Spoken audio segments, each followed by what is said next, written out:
Eu enterrei o corpo do meu cunhado na areia da Praia da Rocha, sob o sol escaldante de agosto, enquanto os turistas bebiam sangria a metros de distância, sem imaginar que o mar logo levaria embora os últimos vestígios de sangue. Minha irmã, aquela víbora de sorriso doce, gritou o meu nome pela última vez antes de eu a arrastar para o penhasco, prometendo que o oceano a engoliria como ela merecia, devagar, sufocante, como as mentiras que ela tecera por anos. E o pior? Eles sabiam. Todos sabiam dos meus avisos, mas escolheram ignorá-los, achando que era só ciúme fraterno. Agora, o Algarve guarda segredos que nenhum deles pode mais contar. O ar de Lisboa no verão é como um abraço sufocante, quente e pegajoso, que se infiltra nos poros e faz o asfalto da Baixa pulsar como uma veia exposta. Eu me lembro vividamente daquela manhã em julho, quando o cheiro de pastéis de nata queimados se misturava ao fedor de lixo acumulado nas ruas estreitas do Bairro Alto, e eu, com 28 anos e uma raiva que fervia como o Tejo em maré alta, batia à porta da casa dos meus amigos de infância, os Santos, para o que seria o último aviso que eles ignorariam. A minha irmã, Ana, sempre fora o centro do furacão, manipuladora como as marés que engolem as falésias do Algarve, doce como o vinho de Porto que ela usava para envenenar as mentes alheias. Desde crianças, em Alfama, onde crescemos entre as ruelas labirínticas cheias de fado e segredos sussurrados, ela tecia teias invisíveis. Eu via tudo, como manipulava a mãe para roubar os meus brinquedos, como seduzia os rapazes da escola para me isolar, como, aos 17, destruiu o noivado da prima com uma mentira plantada no ouvido do noivo. Mas ninguém acreditava em mim. É só o irmão ciumento, diziam, com aquele riso condescendente que ecoa nas tabernas de Lisboa.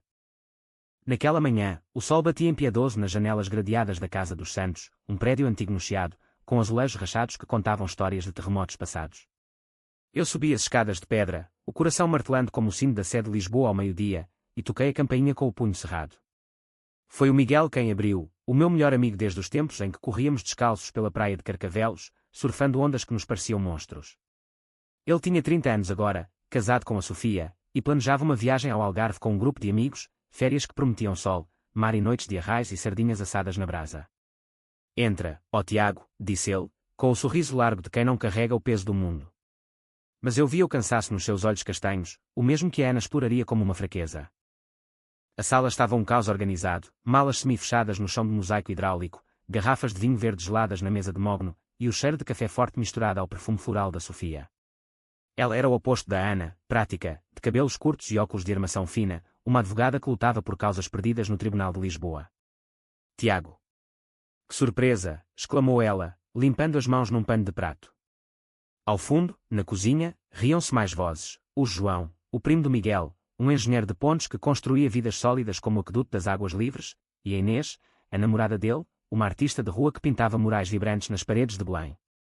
E então, lá estava ela, a Ana, reclinada no sofá de veludo verde, com um copo de porto na mão, os cabelos negros caindo em ondas perfeitas sobre os ombros, o vestido vermelho colado ao corpo como uma segunda pele. Os olhos dela, verdes como o oceano em tormenta, fixaram-se em mim com aquela doçura falsa que eu conhecia desde sempre. Tiaguinho. Irmãozinho querido, ronronou ela, levantando-se com graça felina e vindo beijar-me as faces. O perfume dela, jasmim e algo podre, como flores murchas, invadiu as minhas narinas, e eu me contive para não recuar. O que te traz aqui tão cedo? Viemos buscar-te para o pequeno almoço no Time Out Market. Os outros riram, como se fosse uma piada interna, mas eu não estava ali para brincadeiras. Plantei os pés no chão, sentindo o frio das lajotas subir pelas pernas, e soltei as palavras como pedras lançadas ao Tejo: não levem-na. Não levem a Ana para o Algarve. Ela vai destruir-vos a todos. O silêncio caiu como uma cortina de ferro. O Miguel franziu o sobrolho, trocando um olhar com a Sofia. A Inês parou de mexer no telemóvel, os dedos congelados no ecrã. O João, sempre o racional, cruzou os braços sobre o peito largo. O que queres dizer com isso, Tiago? A Ana é da família agora, praticamente. Ela precisa de umas férias tanto como nós. A Ana, é claro, fingiu surpresa, levando a mão ao peito como uma atriz de telenovela. Oh, Tiago, sempre com essas fantasias. Lembras-te daquela vez que disseste que eu ia roubar o teu cão? E o Zé ainda late para ti todos os dias. Riram-se de novo, um riso nervoso que mascarava o desconforto, mas eu não parei. Contei-lhes tudo, sem filtros, como se estivesse a confessar num confessionário da igreja de São Roque. Falei da vez em que ela seduzira o meu melhor amigo do liceu, o Pedro, só para me humilhar no baile de finalistas, deixando-o arruinado e suicida semanas depois. Falei das dívidas que ela acumulara em nome da mãe, vendendo joias de família para sustentar os seus vícios em casinos do Estoril. Falei do noivo que ela tivera em Coimbra, um professor que acabou na rua depois de ela plantar drogas na casa dele para vingar uma discussão sobre fidelidade. Eles ouviram, ou fingiram ouvir, mas os olhos deles já estavam vidrados no sol que entrava pela janela, no brilho das malas prontas para a aventura. És paranoico, Tiago, disse o Miguel por fim, batendo-me no ombro com aquela camaradagem falsa que os homens portugueses usam para evitar o confronto. A Ana mudou. Ela está connosco agora, e vamos todos curtir o sol de Lagos. Vens ou não? Recusei, sentindo o estômago revirar como as ondas na costa da Caparica. Saí dali com o gosto amargo de azedo na boca, o ar de Lisboa agora um peso morto nos pulmões. Caminhei pelas ruas do Chiado, passando pelas estátuas de Camões que pareciam julgar-me com olhares de pedra, e jurei para mim mesmo, se eles insistissem, o preço seria alto. Não por mim, eu já estava quebrado, mas pela justiça que o fado da vida negava. Dias depois, o grupo partiu num autocarro alugado, rindo alto enquanto o trânsito da ponte 25 de Abril os engolia em direção ao sul. Recebi fotos no WhatsApp, a Ana no convés de um barco em Portimão, o vento bagunçando os cabelos, o braço ao redor da Sofia como se fossem irmãs de sangue. Vê. Tudo bem, legendaram. Mas eu via o que eles não viam, o brilho predatório nos olhos dela, como um tubarão farejando sangue na água turva. Liguei para o Miguel naquela noite, a voz rouca do uísque barato bebido sozinho no meu apartamento em Alcântara, com vista para os estaleiros abandonados. Volta para trás. Ela está a planear algo. Ele riu, o som abafado pelo barulho de copos tilintando. Relaxa, mano. Estamos a dançar Flamengo em Tavira. Amanhã, praia. Desliguei, o telefone quente na mão, e olhei para o espelho rachado do quarto, o meu reflexo, magro e oco, com olheiros que contavam noites sem sono. A Ana sempre soubera como me quebrar, desde a morte do pai, afogado num acidente suspeito no Douro, que ela jurara ser culpa minha por não avisar sobre a corrente forte. Agora, era a vez dela pagar, mas através deles. As semanas seguintes foram um tormento lento, como o fado que se arrasta nas noites de Alfama. As mensagens chegavam esporádicas, fotos de pôres do sol em Sagres, com a Ana no centro, sempre radiante, relatos de noites em bares de Albufeira, onde ela animava o grupo com histórias hilariantes que eu sabia serem meias verdades afiadas. O João começou a queixar-se de dores de cabeça, atribuindo ao vinho. A Inês mencionou discussões bobas com a Sofia sobre ciúmes infundados. E o Miguel? Silêncio dele, exceto uma chamada bêbada às 3 da manhã. Tiago, a Ana é fixe, pá. Ela salvou a noite ontem, convenceu o barman a dar-nos shots grátis. Ri-me, um riso seco como o vento do Alentejo, e perguntei, e o que ela te contou sobre mim? Pausa. Nada, só que és. Protetor. Protetor. A palavra que ela usava para me pintar como o louco da família. Eu não dormia. Passei noites a mapear o Algarve no meu laptop antigo, traçando rotas de Lagos a Faro, imaginando os penhascos de onde o mar reclamava vidas despreparadas. Pesquisei os hábitos dela, adorava yoga ao amanhecer na Praia do Camilo, flertava com guias turísticos em inglês para se sentir exótica, e sempre, plantava sementes de discórdia em jantares regados a cataplana. Liguei para a mãe, em casa no lumiar, com as mãos a tremer no auscultador. Diz-lhes, mãe. Diz que a Ana é perigosa. Ela suspirou, o som de uma mulher cansada de guerras familiares. Tiago, deixa-a viver. Tu também foste assim, rebelde. Rebelde? Eu era o que sobrava depois das tempestades dela. Então, veio o primeiro sinal, uma mensagem da Inês, às 2 da tarde, com uma foto borrada de um copo partido na mesa de um restaurante em Quarteira. Briga tonta. A Ana só queria ajudar, mas o João explodiu. Nada grave. Ajuda. A palavra que ela usava para as suas manipulações. Liguei imediatamente, mas ninguém atendeu. O pânico subiu como uma maré, e eu comprei um bilhete de comboio para o sul no dia seguinte, o coração um tambor de guerra. O Algarve esperava, com as suas praias de areia fina e águas que escondiam correntes mortais. E eu, o irmão, ciumento, ia tornar-me o juiz e o carrasco. O comboio de Lisboa para Faro sacode como um velho vinho, rangendo sobre os carris que cortam o Alentejo como veias secas sob a pele da terra. Eu sentei-me junto à janela, o vidro sujo embaçado pelo meu hálito ansioso, e vi os campos de sobreiros desfilarem, eternos, impassíveis, como as memórias que eu tentava enterrar. A Ana nascera 10 anos antes de mim, em 1995, num hospital de Lisboa atulhado de berços e gritos, durante uma tempestade que inundou as ruas de Alcântara.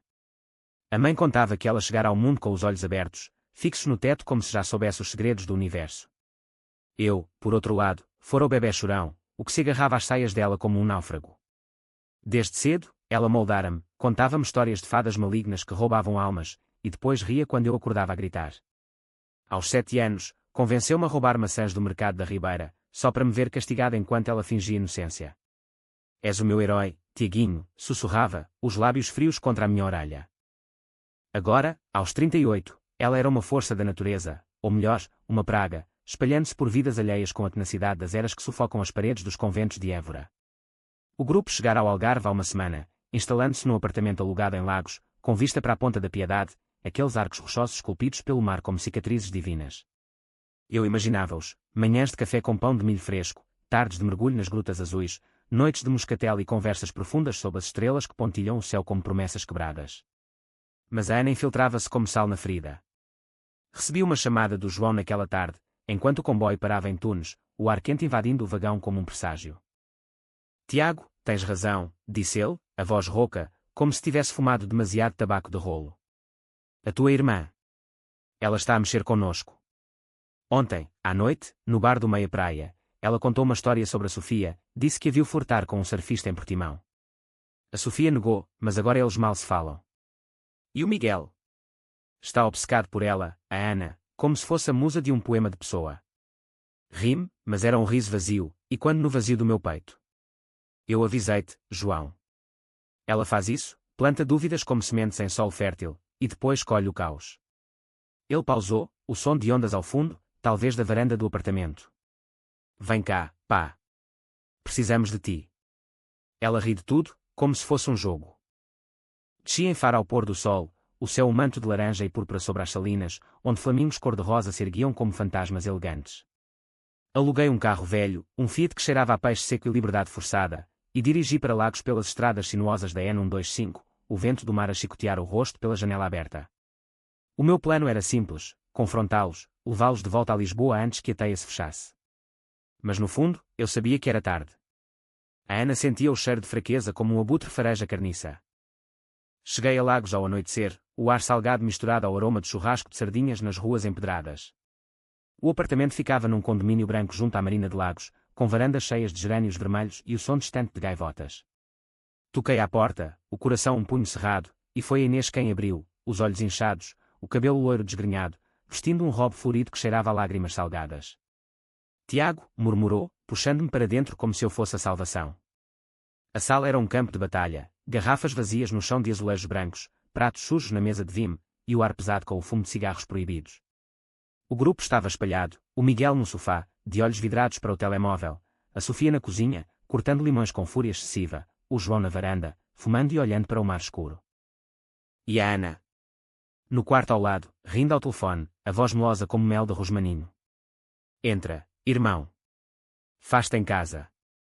A Inês contou-me tudo num sussurro urgente, enquanto os outros fingiam não ouvir.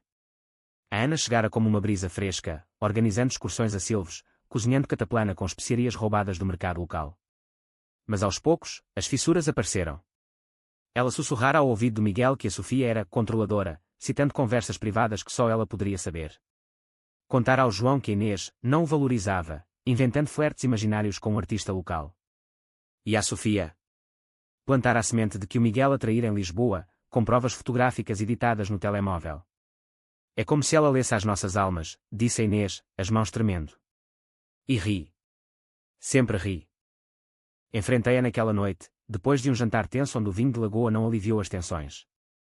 Ela saiu do quarto num vestido negro justo, os lábios pintados de vermelho como sangue fresco, e sentou-se à mesa como uma rainha em exílio. Então, o protetor chegou, zombou, erguendo a taça. Os outros calaram-se, o garfo tilintando contra o prato como um aviso. Ana, para com isto, disse eu, a voz baixa mas firme, como o rugido distante do mar. Eles não merecem as tuas jogadas. Volta para Lisboa. Ela inclinou a cabeça, os olhos brilhando com malícia pura. Jogadas. Oh, Tiaguinho, és tão dramático. Eu só estou a ajudar-os a ver a verdade. O Miguel ama-me mais do que a Sofia, sente-se o cheiro de traição no ar. E o João? A Inês é uma vadia egoísta, todos sabem. As palavras caíram como veneno, e vi o rosto da Sofia empalidecer, o punho do João cerrar-se. O Miguel interveio, a voz embriagada, basta, Tiago. A Ana tem razão em algumas coisas. A nossa relação precisa de ar. Ar. A palavra que ela usava para justificar as suas fugas. Discutimos até altas horas, as vozes ecoando pelas paredes finas, acordando vizinhos que praguejavam em Algarvio. Ela manipulou a conversa como uma maestra, virando as acusações contra mim. Ele sempre me odiou, desde que o pai morreu. Culpa-me pelo acidente, mas foi ele quem não avisou. Mentira. O pai afogara-se porque ela o convencera a remar bêbado, rindo do perigo. Saí para a varanda, o ar noturno fresco contra a pele ardente, e olhei para a Ponta da Piedade, os faróis de barcos dançando no escuro.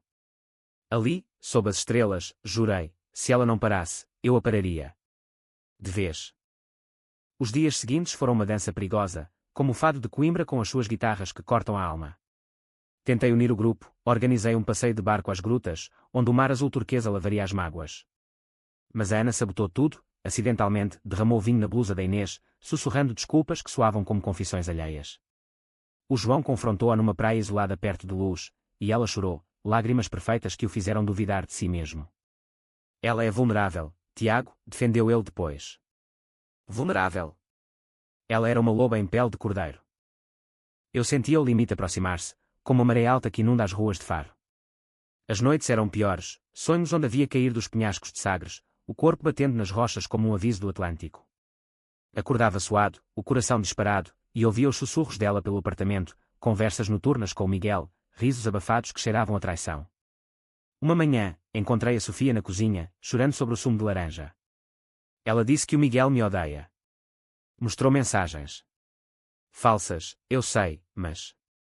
Abracei-a, sentindo o tremor do seu corpo, e pela primeira vez, alguém acreditou em mim. Vamos confrontá-la juntas, propus. Mas era tarde. Naquela tarde, durante um piquenique na praia da Dona Ana, a Ana desapareceu com o Miguel para uma caminhada romântica pelas falésias. Voltarou sozinha, o vestido rasgado, os olhos inocentes. Ele caiu, Tiago. Amarelo voou. O mundo parou. O grito da Sofia rasgou o ar como um fado de lamento, e o João correu para o penhasco, gritando o nome do amigo. Eu sabia. Sabia que ela o empurrara, ou convencera-o a saltar, com palavras doces sobre a liberdade eterna. A polícia veio de Lagos, com sirenes que ecoavam como uivos de lobo, e interrogou-nos sob o sol impiedoso. Ela chorou, a vítima perfeita, e eu. Eu calei-me, os punhos cerrados na areia quente. O mar devolveu o corpo do Miguel 2 dias depois, inchado e irreconhecível, e o laudo falou em acidente por embriaguez. Acidente. A palavra que ela usava para os seus crimes. O grupo rachou como uma onda contra as rochas. A Sofia voltou para Lisboa sozinha, o rosto uma máscara de dor, o João e a Inês culparam-se mutuamente, as discussões explodindo como fogos de artifício em Cascais. E eu? Fiquei no Algarve, fingindo ajudar nas buscas, mas planeando. A Ana, agora viúva honorária, chorava nos jornais locais, a irmã devastada. Mas nos olhos dela, vi o brilho, o mesmo de quando roubaram o meu futuro, anos atrás. O limite fora cruzado. A minha raiva, outrora um riacho, tornara-se um rio em cheia, pronto para arrasar tudo. O funeral do Miguel foi uma farsa poética, como um fado cantado em tons menores sob a chuva fina de Lagos, que molhava os fatos pretos e as coroas de flores brancas como ossos lavados pelo mar. A igreja de São Sebastião, com os seus altares barrocos dourados contrastando a tristeza cinzenta, encheu-se de locais e turistas compassivos, murmurando orações em português misturado a sotaques estrangeiros. Eu fiquei ao fundo, de braços cruzados, sentindo o cheiro de incenso e sal marinho invadir as narinas, enquanto a Ana, vestida de negro imaculado, soluçava no banco da frente, o rosto enterrado num lenço de renda que pertencia à avó. Ele era como um irmão para mim, gaguejou ela ao microfone, a voz trêmula como folhas de sobreiro ao vento. Os presentes assentiram, lágrimas nos olhos, comprando a encenação. Mas eu via as mãos dela, firmes como garras, e o canto da boca que se curvava num sorriso fugidio quando virava o rosto. Depois, no cemitério de São João, sob ciprestes altos que sussurravam segredos ao vento atlântico, baixámos o caixão ao sol arnoso, coberto de conchas trituradas. A Sofia, agora uma sombra de si mesma, atirou uma rosa vermelha que caiu como sangue na terra. O João murmurou algo sobre culpa coletiva, e a Inês, com os olhos vazios, recuou quando a Ana tentou abraçá-la. Eu observava, o coração um bloco de granito esculpido pelas marés da raiva. Naquele momento, sob o céu que se abria em azul implacável, decidi, a Ana pagaria não só pelo Miguel, mas por todos os fantasmas que arrastara atrás de si, o pai, o Pedro, o noivo de Coimbra. O Algarve, com as suas grutas escondidas e penhascos traiçoeiros, seria o palco perfeito para a retribuição. Os dias pós-funeral foram um limpo pegajoso, como o ar úmido de uma caverna em Menagil. O grupo dispersou-se, a Sofia apanhou o primeiro avião para Lisboa, deixando para trás um bilhete rasgado na mesa do apartamento: não aguento mais este inferno dourado. O João e a Inês alugaram um carro para Faro, prometendo espaço para respirar, mas eu ouvi as discussões pelo telefone, acusações voando como gaivotas em tormenta. Eu fiquei, sob pretexto de limpar a casa do Miguel, mas na verdade para vigiar a Ana. Ela instalou-se num hotel boutique em Lagos, o Casa-Mãe, com quartos brancos e varandas viradas para o mar, financiado por uma doação misteriosa dos Santos, herança prematura, sussurravam os advogados. Preciso de paz, disse-me ela ao telefone, a voz melosa como figos maduros. Vem visitar, irmão. Podemos curar as feridas. Fui, é claro. Dirigi o Fiat enferrujado pelas ruas curvas de Lagos, passando por gelatarias onde crianças lambiam cones de pistácio e artesãos vendendo rendas de Vila do Conde ao lado de souvenirs de cortiça.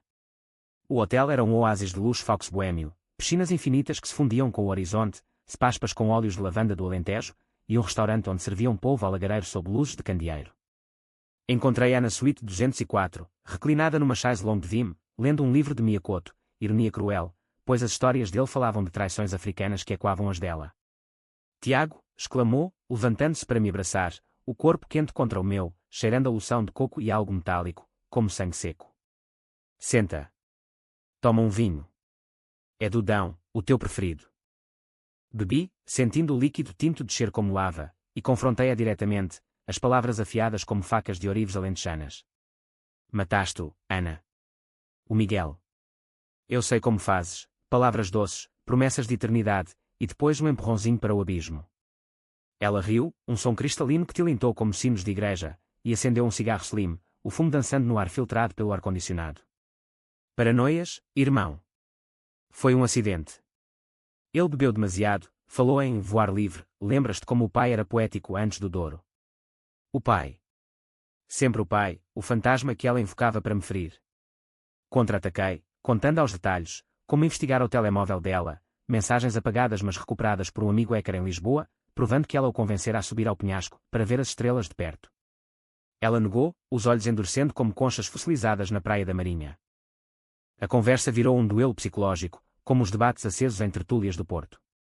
Ela acusou-me de inveja, de ser o fracassado da família, eu, com o meu emprego medíocre como guia turístico em Sintra, guiando gringos por palácios de contos de fadas enquanto ela conquistava o mundo.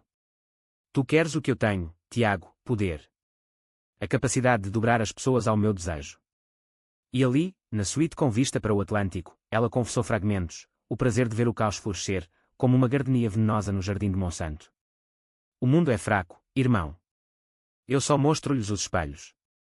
Saí dali com o estômago revirado, o vinho azedo na garganta, e um plano cristalizando na mente, isolar a Ana, como ela fizera com tantos, e levá-la ao limite onde a manipuladora se torna a manipulada. Comecei devagar, como o nascer do sol sobre as falésias de Sagres, sutil, inexorável. Liguei para o João em Faro, plantando dúvidas. A Ana anda a espalhar rumores sobre ti e a Inês. Diz que foste tu quem empurrou Miguel, por ciúmes. Ele explodiu, prometendo confrontá-la. A Inês, mais intuitiva, enviou-me fotos de e-mails anónimos que recebera, com acusações de plágio nos seus murais, assinados, sutilmente, com iniciais que apontavam para a Ana.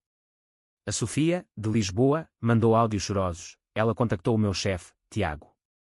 Disse que estou instável, pós-trauma. Perdi uma promoção. Cada semente que eu plantava era uma vingança poética, espelhando as dela, mas com a lógica fria de quem fora queimado demais. A Ana sentiu o cerco fechar-se. Começou a ligar-me à noite, a voz trêmula pela primeira vez. Eles estão a virar-se contra mim, Tiago. O que fizeste? Fingi inocência, como ela me ensinara na infância, e convidei-a para um passeio de reconciliação, à Praia do Camilo, aquelas escadas íngremes ladeadas por falésias que descem para uma enseada de águas turquesas. Ela aceitou, faminta por controlo.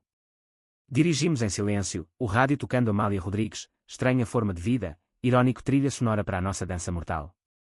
Na praia, com o sol a meio do céu, sentei-me na areia branca, as ondas lambendo os pés como línguas acusadoras. Confessa, Ana. Pelo Miguel. Pelo pai. Ela riu de novo, mas era forçado, e tirou os sapatos, mergulhando os dedos na água. Confesso o quê? Que o mundo me deve. Que tu me deves, por me fazeres carregar o peso de ser a forte.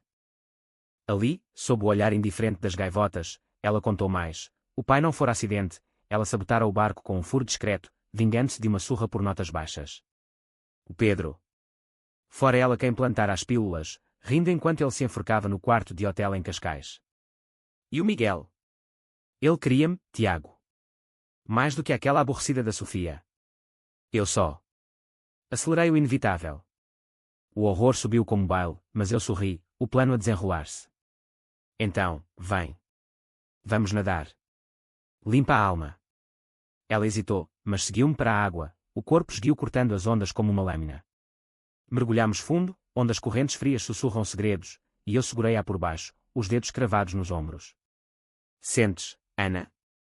O puxão. Como as tuas mentiras. Ela debateu-se, os olhos arregalados em pânico genuíno pela primeira vez, mas eu soltei-a, deixando a corrente levá-la um pouco mais longe. Voltou à tona ofegante, tossindo sal, monstro, gritou. Mas eu via, o medo, puro e cru, como o dela nos outros. Naquela noite, sozinha no hotel, ela tentou fugir, comprou um bilhete para Sevilha, mas eu sabia, através de um contacto na bilheteira. O cerco apertava. O João chegou de Faro, furioso, confrontando-a no lobby com punhos cerrados. Mataste o meu primo. Ela negou, chorando, mas ele viu as mensagens que eu enviara, provas fabricadas com a ajuda do hacker. A Inês juntou-se via videochamada, vomitando acusações de sabotagem artística. E a Sofia? Enviou uma carta registada, processando-a por difamação. A Ana, pela primeira vez, quebrou, ligou-me às lágrimas, suplicando, ajuda-me, irmão. Eu mudei. Mudei. A mentira final. Eu fui ao hotel ao amanhecer, o céu rosa sobre a Baía de Lagos, e levei-a para um passeio pelas falésias da Ponta da Piedade. Vamos acabar isto, disse. Ela seguiu, frágil como uma concha rachada. No penhasco mais alto, com o mar a rugir 50 metros abaixo, parei. Salta, Ana. Como fizeste com ele? Os olhos dela, agora castanhos de terror, suplicaram. Mas eu empurrei, não com força, mas com a verdade, pagas agora. Ela caiu, o grito ecoando como um fado eterno, o corpo girando no ar antes de se estatelar nas rochas. O mar levou-a, devagar, como eu previra. Mas não acabou. O grupo, agora unido pela minha revelação, encobriu um acidente simétrico. Voltámos a Lisboa como fantasmas, e eu. Carrego o peso, mas também a paz. O Algarve guarda os segredos, e o fado continua. Não acabou com o grito dela e quando nas falésias, isso foi só o começo do abismo que se abriu em mim, um poço negro como as grutas de Benagil, onde a luz do sol mal penetra e as águas frias guardam ecos de almas perdidas. Depois de a ver cair, o corpo batendo nas rochas com um som surdo que o mar engoliu como um segredo indigestível, eu fiquei ali, no topo do penhasco, o vento atlântico chicoteando o rosto como as bufetadas da mãe quando descobri as mentiras da Ana. O sol nascente tingia o horizonte de ouro líquido, e por um momento, o Algarve pareceu perdoar, as ondas lambendo as pedras como uma mãe consolando um filho rebelde. Mas o pânico veio em seguida, gelado como a corrente que a arrastara para o fundo. O que fizera eu? O irmão vingador, o justiceiro de Alfama, reduzido a um assassino nas falésias sagradas de Lagos. Desci as escadas íngremes da Ponta da Piedade a tropeçar, as pernas bambas como as de um bêbado após o São João, e cheguei à praia inferior onde barcos de turismo já começavam a encher-se de famílias risonhas, alheias ao drama que se desenrolara acima. O corpo dela, ou o que restava, flutuava a uns 100 metros, uma forma escura contra o azul, disputada por gaivotas que bicavam como juízes implacáveis. Liguei para o João I, a voz um sussurro rouco no telemóvel, vem já. Acidente. A Ana. Caiu. Ele chegou em 20 minutos, o carro derrapando na areia, o rosto pálido como o mármore das estátuas de Mafra. Viu o corpo, vomitou no areal, e depois, com os olhos marejados de uma mistura de ódio e alívio, ajudou-me a arrastá-lo para uma gruta próxima, longe dos olhares. Ela merecia, murmurou, as mãos tremendo enquanto cobríamos o cadáver com algas e pedras. Pelo Miguel. Por tudo. A Inês juntou-se-nos por videochamada, o rosto uma tela em branco de choque, mas assentiu quando contei a versão, um confronto aceso, palavras duras sobre o passado, e ela, impulsiva, correndo para o penhasco e escorregando na umidade da manhã. Acidente, repetimos como um mantra, enquanto o sol subia e os banhistas chegavam. Escondemos o melhor que pudemos, o corpo na gruta escura, onde o mar entrava e saía como um ladrão, e chamámos a polícia local, fingindo pânico genuíno. Os guardas de Lagos, bronzeados e céticos, com uniformes que cheiravam ao protetor solar, interrogaram-nos sob um toldo improvisado na praia. Vocês eram próximos? Perguntou o sargento, um homem de bigode grisalho e sotaque algarvio arrastado. Irmã e irmão. Discussão familiar, respondi, os olhos fixos no horizonte onde o corpo desaparecera na espuma. Eles vasculharam, mas o mar é cúmplice dos portugueses, devolve o que quer, quando quer. 2 dias depois, declararam afogamento acidental, e o caso fechou como uma ostra, deixando um rastro de sal na pele. Voltámos ao apartamento em Lagos como sobreviventes de uma batalha naval, o ar pesado com o cheiro de luto e vinho não bebido. O João trancou-se no quarto, martelando o telemóvel com mensagens para a Inês, acabou. Ela pagou. A Inês, agora em Faro, pintava murais furiosos nas paredes do seu estúdio alugado, traços negros que representavam falésias engolindo figuras humanas. E eu? Eu andava pela cidade como um fantasma, passando pelas muralhas mouriscas que circundam o centro histórico, tocando as pedras quentes que absorviam séculos de sangue derramado. O Hotel Casa-Mãe devolveu as coisas dela, um colar de madrepérola que roubara da mãe, um diário com anotações venenosas sobre cada um de nós, e eu queimei tudo numa fogueira improvisada na Praia da Luz, as chamas dançando como demónios num auto de fé. Mas o alívio era ilusório, uma calmaria antes da tempestade que o Douro conhece bem. As noites traziam pesadelos, a Ana emergindo das ondas, os cabelos encharcados colados ao rosto, os olhos verdes acusadores. Tu és como eu, Tiago. O manipulador final. Acordava suado, o lençol enroscado como algemas, e bebia a água do mar para lavar o gosto de culpa. Liguei para a Sofia em Lisboa, a voz dela um fio ténue pelo telefone. Volta, Tiago. Não aguento mais as sombras. Ela contara tudo aos advogados, as difamações, as mentiras, e processara a memória da Ana, doando qualquer herança para uma associação de vítimas de abuso psicológico. Fechamos o capítulo, disse ela, mas eu ouvi o tremor, o eco de uma alma rachada como um azulejo antigo. O grupo reuniu-se uma última vez numa taberna em Lagos, o Aforja, com mesas de madeira gasta e o aroma de caracóis ao alho que enchia o ar como um bálsamo. Sentámo-nos ao redor de uma mesa redonda, copos de medronho à frente, o licor forte do interior, que queima a garganta como verdade nua. O João ergueu o primeiro brinde, pelo Miguel. E pela justiça que o mar trouxe. Bebemos, o líquido ardente como lágrimas represadas, e falámos pela primeira vez sem filtros. A Inês confessou como a Ana roubara ideias para os seus murais, passando-as como inspirações a galeristas de Lisboa.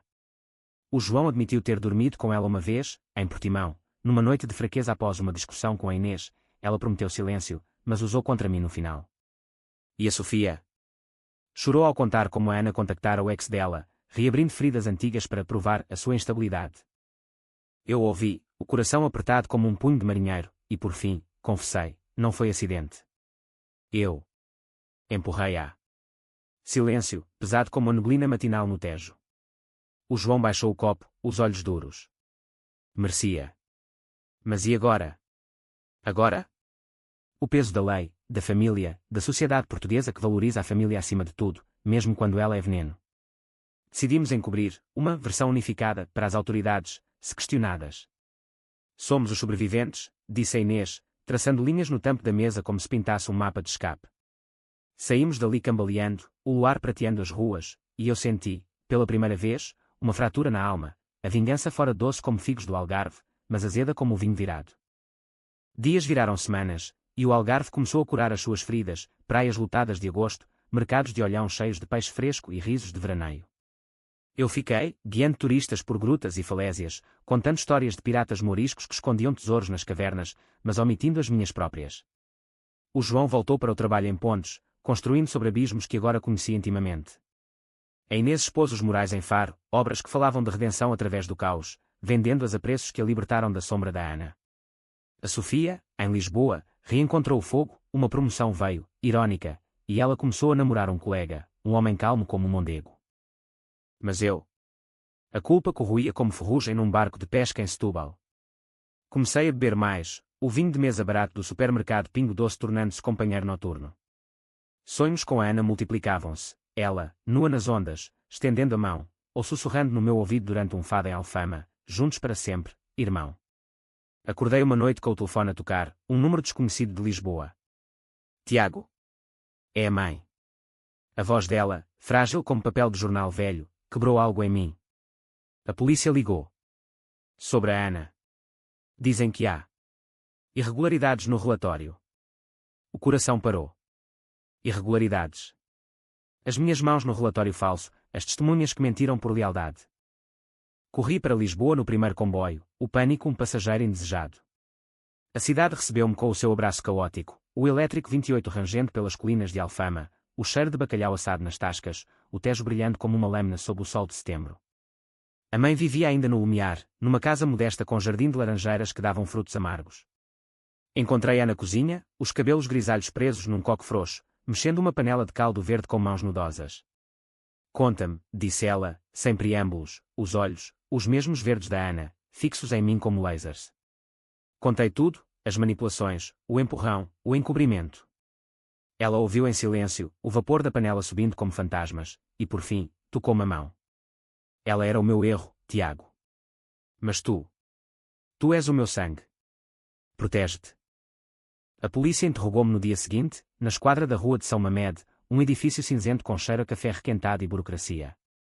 O inspetor, um homem de meia-idade com sotaque lisboeta arrastado, mostrou fotos, o corpo recuperado, hematomas nos ombros que não batiam com escorregão. Testemunhas dizem que viste a discutir com o falecido Miguel dias antes. E agora, isto. Nega, a lição da Ana, virada contra mim. Saí livre, por falta de provas concretas, mas o cheiro de suspeita grudava como alcatrão. O grupo uniu-se à distância, mensagens de apoio, promessas de silêncio eterno. Mas eu sentia o cerco, a mãe, agora cúmplice relutante, os amigos, amarrados por segredos partilhados.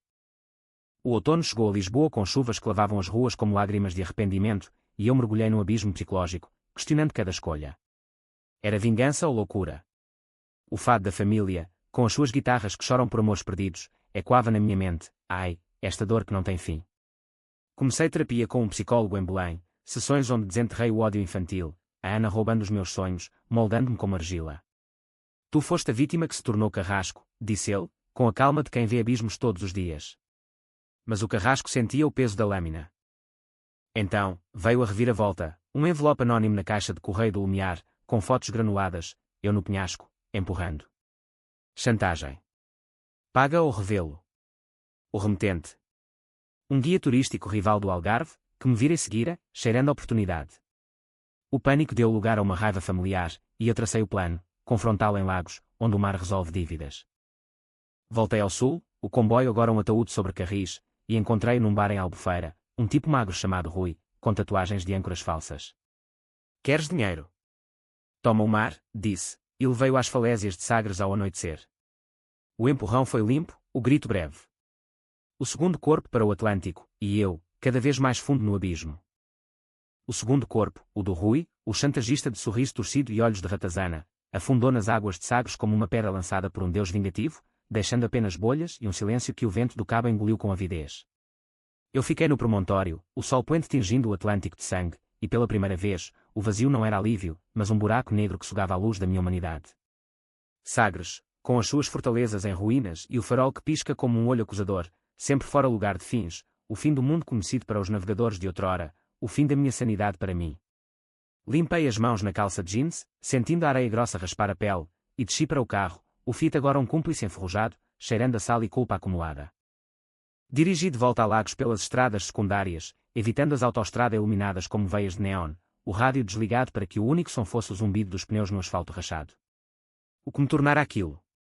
O irmão traído, o amigo leal, reduzido a um serial killer de falésias, e quando as lendas de corsários que o Algarve ainda sussurra nas noites de nevoeiro. Parei num mirador perto de Carvoeiro, acendi um cigarro, hábito da Ana, irónico, e olhei para as formações rochosas abaixo, esculpidas pelo mar em formas que pareciam rostos gritando. Liguei para o João, a voz um crocitar, outro acidente. O tipo das fotos. Caiu. Ele pausou, o som de uma garrafa sendo aberta ao fundo, medronho, provavelmente, o bálsamo dos alcoólicos portugueses. Tiago, para. Isso não acaba. Vem para norte. Mas eu não podia. O abismo chamava, como o fado que se infiltra nas veias e não larga. Em Lagos, o apartamento vazio do Miguel esperava como uma tumba aberta, com poeira dançando nos raios de lua que entravam pelas janelas sem cortinas. Deitei-me no sofá dele, o tecido ainda cheirando ao aftershave cítrico que ele usava, e revivi as memórias, as noites de surf em Odisseis, as discussões sobre futebol no Benfica versus Porto, as confidências sobre o casamento que azedava. Ela é o meu porto seguro, dissera ele da Sofia, semanas antes da Ana chegar. Porto seguro. Agora, ambos perdidos no mar. Dormi aos bocados, sonhos fragmentados onde a Ana e o Rui emergiam juntos, mãos dadas, rindo da minha tolice. O amanhecer trouxe uma ressaca existencial, o tipo que faz o mundo girar devagar como um pires de fado. Levantei-me, cozi ovos com chouriço na cozinha atulhada, o cheiro reconfortante misturado ao salitre que impregnava tudo. O telemóvel vibrou. Mensagem da mãe. Volta, filho. A polícia anda a farejar. Farejar. Como cães de caça no mato do Alentejo. Empacotei o mínimo, roupa suja, o diário queimado da Ana, um frasco de comprimidos para dormir que roubara do hotel, e parti para Faro, onde a Inês me esperava num café portuário, o ar cheio de peixe grelhado e promessas vazias. Ela chegara de carro de Faro, o cabelo agora curto e tingido de castanho, como se quisesse apagar a loira vulnerável que a Ana explorara. Sentámo-nos numa mesa de ferro forjado, sob um toldo listrado que batia ao vento, e pedimos cafés galões e pastéis de nata, o conforto lisboeta no exílio algarvio. Estás a destruir-te, Tiago, disse ela, os olhos, pintados de colo escuro, fixos nos meus. Contei-lhe do Rui, do empurrão, do vazio que seguia. Ela ouviu, mexendo o açúcar sem beber, e por fim, pegou-me a mão. A vingança é um ciclo, como as ondas. Antes que nós leve a todos. Palavras sábias, de artista que via padrões onde outros viam caos. Mas o ciclo já girava, puxando-me como a roda de um moinho em Mértola. Decidimos fugir, não para a Espanha, como tolos em telenovelas, mas para o interior, o Alentejo de planícies infinitas e vilas adormecidas onde um homem pode desaparecer como um corvo no céu. Alugámos uma casa em Évora, uma quinta velha com oliveiras retorcidas e um poço seco no pátio, por 500 euros o mês, preço de um aluguer que cheirava a terra e esquecimento. O João juntou-se-nos uma semana depois, deixando o emprego em Pontes para um sabático, mas eu via as olheiras, o tremor nas mãos quando pegava no copo de tinto alentejano. A Sofia recusou vir, tem uma vida em Lisboa. Curo-me sozinha. Respeitámos, mas o trio, eu, João, Inês, formava uma família improvisada, cozinhando borrego assado em dias de chuva, contando histórias ao redor de uma lareira que fumegava como segredos mal contidos. Mas o passado farejava, como o cheiro de eucalipto queimado após um incêndio. Cartas chegavam ao correio de Évora, sei o que fizeste em Sagres. Assinadas por um amigo do Rui. O pânico instalou-se como mato seco, e investigamos, eu, com o hacker de Lisboa via VPN, descobrindo que o amigo era um primo do Rui, um pescador de quarteira chamado Vasco, com dívidas de jogo e rancor fresco. Ele quer 10.000, disse o hacker, a voz distorcida pelo ecrã. 10.000. Mais do que eu tinha, mas menos que a minha liberdade. O confronto veio numa noite de lua cheia, quando o Alentejo se estendia negro como tinta sob as estrelas. Dirigi até Quarteira, o Fiat gemendo nas curvas da A22, o coração um tambor de guerra. Encontrei o Vasco no armazém portuário, rodeado de redes de pesca e caixas de atum, o ar cheirando a peixe podre e traição. Era um homem baixo, barrigudo, com tatuagens desbotadas de sereias que pareciam gritar. Dinheiro ou prisão, grunhiu, acendendo um charuto que iluminou o rosto suado. Negociei, oferecendo metade, mas ele riu, puxando um telemóvel com fotos, não só minhas, mas do grupo inteiro, momentos captados em Lagos. Todos caem. A raiva subiu como uma maré de equinócio, e eu lutei, punhos contra o seu corpo mole, o som de ossos estalando como castanhas na brasa. Ele caiu, a cabeça batendo numa caixa de metal, sangue escorrendo como vinho tinto no chão molhado. Morto. Quase. Amarrei-o com rede de pesca, arrastei-o para o barco dele, um traineira velha chamada Esperança, ironia cruel, e levei para alto mar, o motor rugindo como um demónio. Porquê? Gaguejou ele, acordando com o enjoo. Pela Ana. Pelo ciclo que ela começou, e eu acabo. Larguei-o à deriva, com o remo quebrado e uma garrafa de água, sabendo que o Atlântico o julgaria, afogado ou à deriva até Espanha. Voltei a Évora ao amanhecer, as mãos doendo, a alma em farrapos. O João e a Inês esperavam, o pátio iluminado por lanternas de azeite. Acabou? Perguntou ela. Assenti, mas mentia. O ciclo girava mais forte, puxando os amigos para o vórtice. O João começou a beber, noites em que acordava gritando o nome do Miguel, a Inês pintava quadros negros, vendendo-os como abstrações emocionais, mas eu via os rostos, os nossos, distorcidos pelo remorso. Então, a mãe ligou, a polícia tem provas. Do Rui. Vêm para ti. O fim aproximava-se, como o inverno que despia as oliveiras nuas. Decidimos separar-nos, João para o Porto, Inês para Lisboa, eu para o desconhecido. Mas antes, uma última reunião no Tejo, em Lisboa, para selar o pacto de silêncio. O Tejo em novembro é um espelho partido, refletindo os céus cinzentos de Lisboa como um lamento inacabado de Amália, as águas turvas carregando folhas mortas e segredos de quem ousou sonhar demasiado. Encontrámo-nos na doca do Jardim do Tabaco, um cais de betão rachado onde iates de ricos balançam ao lado de barcos de pesca humildes, o ar misturando o sal do estuário ao cheiro de diesel e castanhas assadas de vendedores ambulantes. Era o nosso adeus, o João, com uma mochila às costas e bilhete para o Porto, onde prometia recomeçar como professor de engenharia. A Inês, com um rolo de telas sob o braço, rumo a uma galeria em Chiado que comprara as suas sombras. A Sofia, que viera de surpresa, o rosto endurecido pelo tempo mas os olhos ainda suaves como o pastel de Belém. E eu, o epicentro do furacão, com nada além de uma mala velha e o peso de 3 almas no peito. Sentámo-nos num banco de madeira envernizada, virados para o rio que serpenteia para o mar como uma cobra cansada, e partilhámos o último vinho, um verde fresco de Monção, ácido como as verdades que finalmente dizíamos. O João começou, a voz grave como o sino da Torre de Belém, pelo Miguel. Ele teria odiado isto tudo, mas amado a lealdade. Brindámos, o copo frio contra os lábios, e ele confessou o remorso que o roía, noites em que sonhava com o primo emergindo do mar, acusando-o de fraqueza por ter cedido à Ana. Eu devia tê-lo avisado, como tu fizeste, Tiago. A Inês, traçando padrões na condensação do copo, falou das telas que agora pintava, luzes emergindo de abismos, redenção em tons de azul tejo. A Ana roubou-me a cor, mas tu devolveste-me a forma. Obrigada. E perdoa-nos por não termos ouvido. A Sofia, sempre a mais estoica, tocou-me o braço, os dedos quentes apesar do vento cortante. Eu perdoei o Miguel, e perdoo-te a ti. A vingança foi o nosso fado coletivo, mas o futuro é nosso para reescrever. Chorámos então, lágrimas salgadas misturando-se ao vinho, e rimos de memórias bobas, o Miguel a queimar o arroz de marisco na primeira viagem ao Algarve, a Inês a dançar flamengo bêbada em Tavira. O sol poente tingiu o rio de cobre, e por um instante, o Tejo pareceu perdoar, levando os nossos pecados para o Atlântico vasto.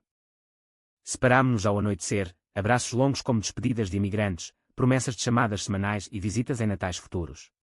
O João partiu primeiro, o comboio para norte engolindo como um monstro benevolente, a Inês e a Sofia caminharam comigo até ao Elétrico 28, as luzes da cidade piscando como estrelas caídas. Cuida-te, Tiago, disse a Sofia no último beijo na face. O mar leva, mas a terra cura. Subi para o bonde rangente, o assento de vime rangente sob o meu peso, e vi-as desaparecer nas ruelas de Alfama, silhuetas contra o mosaico de luzes. Eu apanhei um autocarro para o sul de novo, não para o Algarve, mas para o Alentejo Profundo, uma vila chamada Arraiolos, famosa pelos tapetes tecidos à mão que contam histórias de amor e perda. Aluguei um quarto numa casa de hóspedes gerida por uma viúva chamada Dona Rosa, uma mulher de 70 anos com mãos calejadas e olhos que viam através das mentiras. Aqui, o tempo é lento como o vinho envelhecido, disse ela, servindo-me uma sopa de cação fumegante na primeira noite. O quarto era simples, cama de ferro, uma janela para campos de trigo parado, e um tear antigo no canto onde Dona Rosa tecia padrões vermelhos e azuis. Comecei a trabalhar com ela, fios entre os dedos, padrões emergindo do caos, uma metáfora que o psicólogo de Belém teria aplaudido.